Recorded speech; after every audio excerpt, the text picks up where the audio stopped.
Hi there, welcome back to Strategic Management.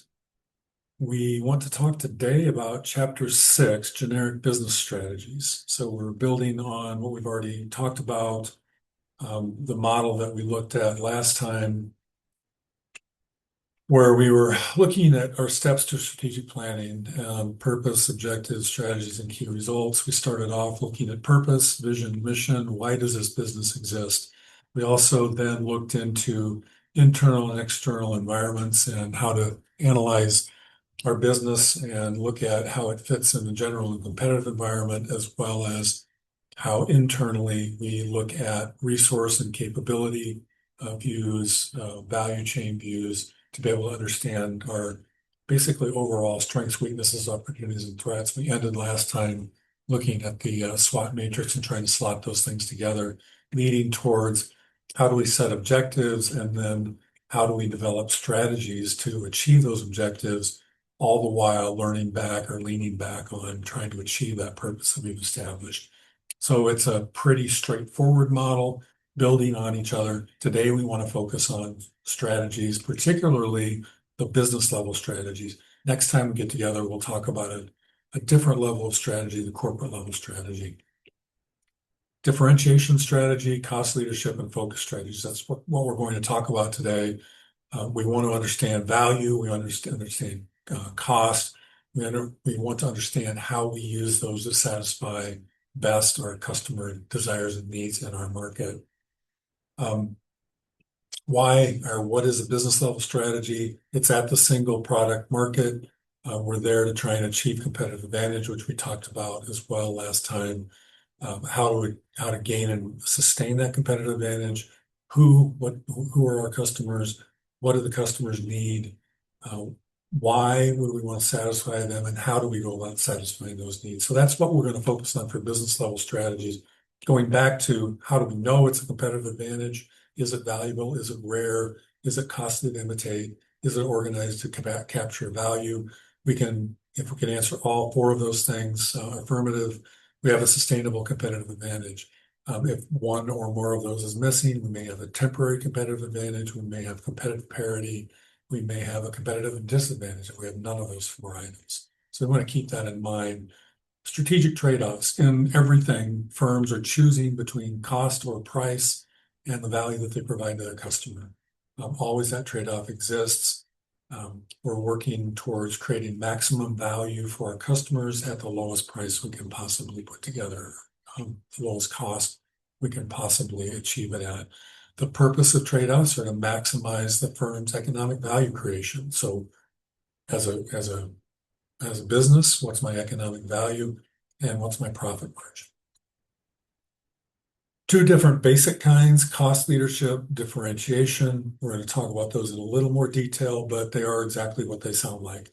Cost leadership means I'm focused on cost and trying to provide my product or service at a lower cost. Differentiation, exactly what it says. I'm trying to provide unique features or attributes and trying to provide a higher value than my competitors. I can also look at the scope or breadth of the market that I'm serving. So if I have a focused differentiation strategy, my differentiation piece stays the same, but I'm focusing in a specific market. Maybe a region, it may be a market, it may be a locality, it may be a market segment, a demographic group. I can also look at focus cost leadership. Again, I may be focused on a specific segment of a market. The example here is Dollar General, doesn't have a full array of consumer goods, but it does offer a subset that's priced to move. Focused is engaging a narrow target market versus a narrow product line. So I'm looking more at the market itself. You can look at it graphically like this. So I've got that competitive scope, focused versus broad on the y-axis, and then strategic position, cost versus differentiation on the x-axis. Differentiation strategies, basically, we talked about it, but unique features that increase the value of goods and services in the eyes of my consumers. They're willing to pay a higher price because they're getting what they consider to be a higher value. Competitive advantage in this strategy is when the value minus the cost is greater than my competitors. They add value to their products and services. They're responsive to consumer preferences, and I can increase my costs for additional R&D and innovation. Typically, though, in this strategy, we know that our customers are going to be willing to pay a premium for those. You can probably think of several companies.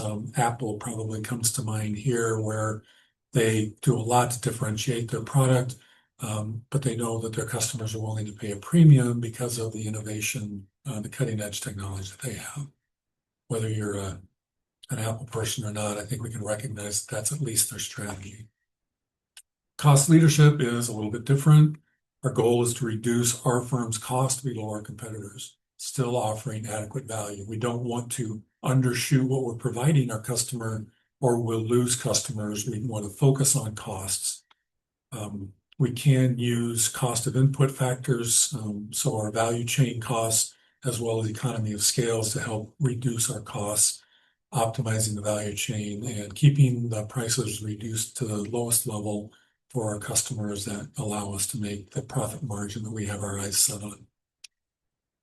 Economies of scale, I mentioned that a minute ago. Basically, economies of scale means keeping my costs lower because of size. So scale means size. Spread my fixed costs over a larger output allows me to keep that overhead or that fixed cost portion low. I can take advantage of certain physical properties as well as specialized systems and equipment in this strategy. Cost leadership appeals to that bargain-conscious customer as well as offering lower prices. Also, I can attract increased volumes typically in cost leadership. And I look to be profitable over the long term with my cost leadership strategy. There's another, we don't call this out specifically, but it's in the middle. So it's for some firms that are trying to adopt a hybrid strategy, a best cost strategy. So I want to be the best, achieve differentiation in a specific area as well as the lowest cost. Hard to get there, hard to maintain. You can't get stuck in the middle and not do either very well. Here's a couple of firms, Target, Southwest Airlines, that are trying to do that. I think we can recognize, let's choose Southwest Airlines.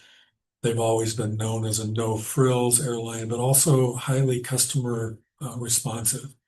So a lower cost, but also very focused on their customers. So they're trying to do a best cost strategy. Looking back towards our SWOT analysis, how successful we're going to be depends on how well we're able to leverage our strengths, mitigate our weaknesses, exploit opportunities, and avoid threats. That's what we're attempting to do with this strategy. To end this section, let's look at a few companies. And it's going to get a little bit maybe subjective on how we place these, but I've kind of tried to group these companies so we can talk about them. Target, Costco, Walmart, where do you think they would go? Do they focus on differentiation or cost leadership? Is it a broad market or focus market? Well, these are pretty good-sized companies, pretty national and international based, so they have a pretty broad market. And I wouldn't say any of them are lowest cost, although Costco has it in their name, but they're definitely differentiating themselves from others. So we might put them here. They could slide a little bit to the left, maybe a little closer to cost leadership as well, but they're definitely on the broad side. They're definitely a little bit in the differentiation quadrant. Amazon, really a similar company, but they're probably broader in their focus on their market, and they're also probably aiming at a lower cost option. Panera, Buffalo Wild Wings, Best Buy, kind of right in the middle. They're trying to operate that strategy. Texas Roadhouse, Starbucks, they would operate up here a little more on the differentiation side. Let's take it to a local company, John Deere, a local large company, right? John Deere Green, well-known internationally in farm and agriculture, in construction equipment, in forestry equipment. So they have a very different, very innovative product set. So they'd be in that upper right. Sidecar, Chad's Pizza, more local, obviously, so more of a focused market. They try to differentiate themselves from those bigger bigger pieces or bigger companies. And then, a few fun ones, excuse me, Other Place, Ninja U, you and I, let's choose you and I here, focused on lower cost, kind of a focused market, not the biggest institution out there. Our regional draw is a little bit more limited, so more of a focused market, trying to keep costs down lower than maybe private schools, maybe a couple of the other state schools, definitely trying to keep costs lower than state schools around us. So bottom line, you can take your own list of companies and play with this and try and figure out where you think they would go. As we look forward and you start talking about the research paper that you're going to be looking at, you might want to think about those companies in this business level strategy. So hopefully you've had a chance to think a little bit about business level strategies, a little bit about cost leadership, differentiation, best costs, and how companies set up their strategies to be able to achieve the purpose that they're trying to get towards. Thank you. Take care, and we'll see you next time.